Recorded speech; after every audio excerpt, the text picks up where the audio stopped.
Je dis, le tout, sinon, c'est gâté.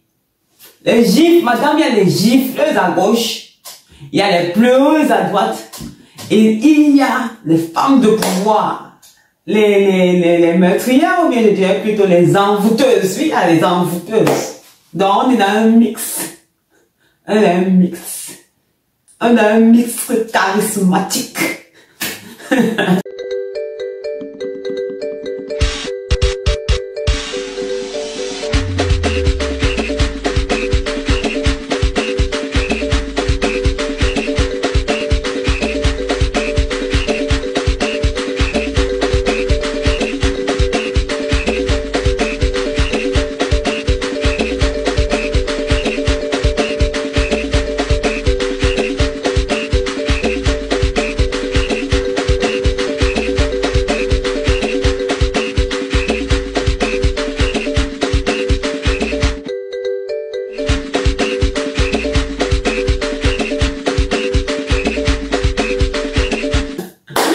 On se retrouve tout à l'heure.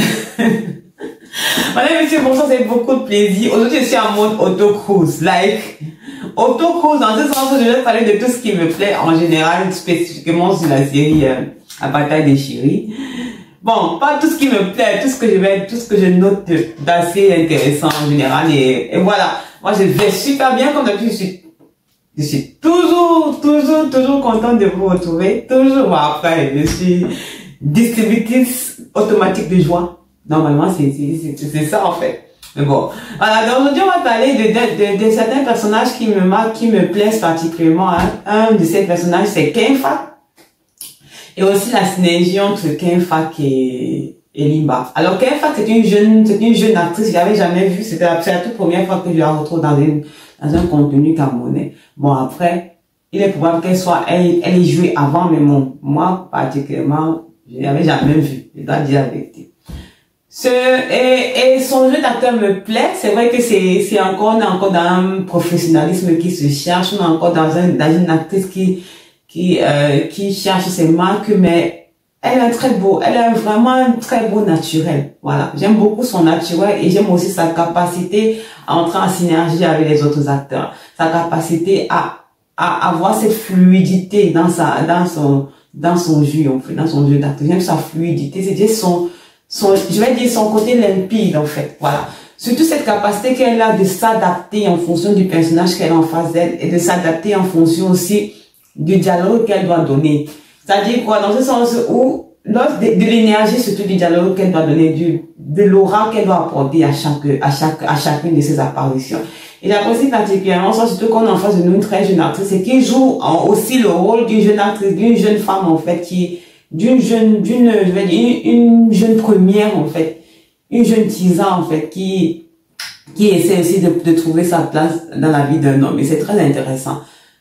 Lorsque vous regardez ces mimiques faciales, en fait, on a ce côté naturel là, ce côté camerounais que j'adore retrouver dans les jeux d'acteurs en général.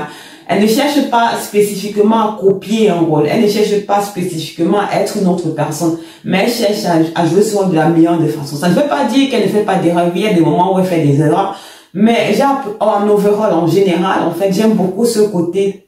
Je vais pas dire seulement authentique, mais je veux dire ce côté, cette capacité qu'elle a eu d'acquérir le rôle, de s'adapter, de s'approprier du rôle et de leur donner une production qui soit intéressante à regarder. Voilà. J'aime sa rétention énergétique, ce que vous allez appeler sa retenue au niveau de son rôle lorsqu'elle parle avec Elimba ou bien qu'elle parle avec des personnes qui ont, je dirais, une maturité différente ou bien un rôle beaucoup plus élevé. J'aime sa façon de communiquer. J'aime sa façon de s'exprimer aussi. Elle ne cherche pas à faire des constructions de phrases complexes. Ce sont des constructions de phrases simples qui sont utilisées dans son statut, qui sont utilisées dans son pour des personnes de son âge, en fait. Et c'est très intéressant à regarder. Moi, j'aime particulièrement la regarder. C'est vrai qu'elle pleure beaucoup, mais après, c'est son rôle, c'est ce qui est conçu, ce sont les caractéristiques propres à son rôle, mais c'est aussi des caractéristiques propres à sa personnalité, à la personnalité du personnage qu'elle joue. Parce qu'on dira, les jeunes filles de cet âge, elles ne savent pas se défendre, donc en général, elles vont pleurer. Donc, elle exprime une certaine fragilité, elle exprime une certaine, une nécessité de protection, une délicatesse en général, même dans sa façon de parler, même dans sa façon de se tenir. Bon, à part quand elle est sur le lit, c'est tout autre chose, parce que de toute façon, Elie m'a parlé là. Bref. On revient. Donc, je vous dis qu'elle a beaucoup, moi, j'aime beaucoup son énergie, j'aime beaucoup, son côté lumineux, en fait. Voilà. J'aime beaucoup cela. Et comme je l'ai dit, je l'ai vu discuter avec des personnages dialoguer et de donner la réplique avec des personnages de différents âges, de différents groupes sociaux, et je pense qu'elle a beaucoup de potentiel. Je souhaitais parler aussi de la synergie entre elle et Limba. Lorsque vous regardez ces deux, lorsqu'ils se donnent la réplique, lorsqu'ils font un dialogue, en fait, c'est beau à regarder, c'est naturel, c'est authentique, c'est réel et c'est fluide, en fait. Maintenant, après, lorsque vous regardez le body language, certains éléments de son body language, certains éléments du langage, son langage corporel ne sont pas clairement toujours bien faits ou bien formés. Dans certains cas, c'est très bien pensé. Voilà. C'est bien reçu, c'est bien construit et c'est intéressant. Dans d'autres cas, ce n'est pas vraiment ça. On a l'impression, on a plus la sensation d'une personne qui ne sait pas exactement comment se poser vis-à-vis de la scène. Mais comme j'ai dit, c'est une jeune actrice. Je viens de la découvrir. Mais je pense qu'elle a beaucoup de potentiel. Du point de vue aussi de son inspiration créative, je ne sais pas exactement où elle prend ses repères, mais ce que je dis de ce que je vois actuellement de son jeu d'acteur, je pense qu'elle prend son repère dans son quotidien et donc elle a réussi à intégrer à l'intérieur de son jeu d'acteur des éléments caractéristiques des jeunes femmes, des jeunes femmes de ce domaine, de son domaine et définition, de ce statut, de cet âge-là, spécifiquement camerounais à l'intérieur de son jeu d'acteur.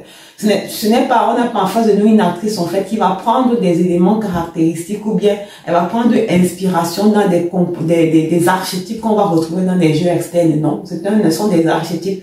Ce sont des archétypes en fait qu'on retrouve dans le quotidien camerounais et c'est ce que je trouve vraiment intéressant. On n'a pas spécifiquement des actions mais des actes venant d'elles qui sont externes en fait. Je n'ai pas retrouvé en tout cas des actions, des actes en fait qui viennent des archétypes ou des images qui viennent des archétypes externes. Pleinement externes en fait. Mais dans la plupart des cas, ce sont des éléments, des critères, des représentations visuelles qui arrivent directement de qui a une connotation camerounaise. C'est ce que je trouve. Je vous ai dit, moi je suis vraiment pour la mise en avant de la culture camerounaise et de la création des archétypes camerounaises, des archétypes camerounais. Et c'est vraiment intéressant, c'est vraiment très beau de voir ce type d'actrice en fait qui réussit à se mouler dans leur personnage tout en gardant leur culturalité. Voilà. Comme je disais, la fluidité entre le jeu d'acteur avec Elimba est encore plus beau parce que Elimba reste sur son cheval de gouverneur, d'homme charismatique, de homme d'État, de homme politique. Mais elle reste cette jeune femme-là délicate, comme je disais avant. Elle reste cette femme-là qui est cousue dans son rôle de jeune Tisa, qui aime un homme qui est plus âgé, mais qui toutefois la protège et qui apporte ce côté de sécurité, dans sa vie. Donc, un jour, elle aussi, lorsque vous regardez